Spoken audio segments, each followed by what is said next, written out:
My name is Barbara Seyda, and my play is called Celia, a Slave.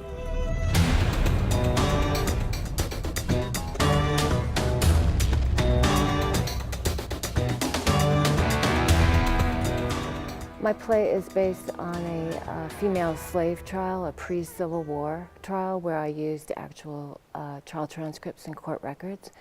It's told from the perspective of 24 characters, so it's kaleidoscopic in structure and fragmented.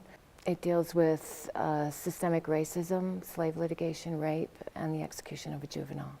I was at a backyard barbecue in Tucson 8 years ago, and I met John West Grant, who at that time was a historian and scholar at the University of Arizona. And instead of making cocktail party chatter, he began telling me stories of freed and enslaved women of color from the 19th century for 3 hours. As a journalist, I was always interested in foregrounding the voices of those silenced by the mainstream. So this felt very much a continuation of what I've always done, except I was doing it for stage.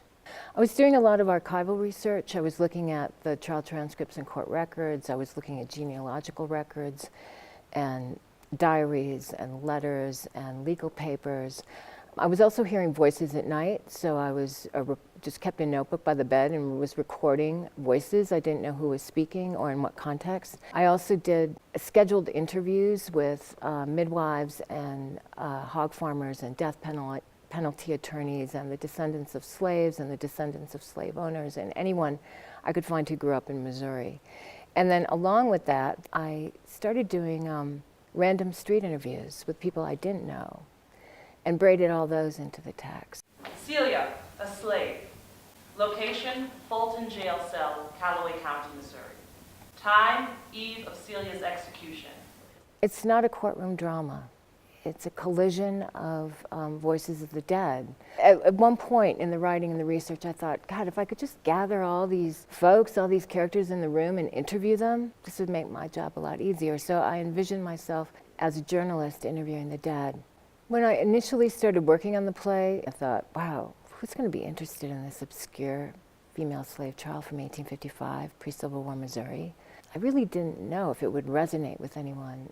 And now, I think that the racist consciousness that existed in 1855 and the rape culture that existed then, that created the foundation for American capitalism, continues today.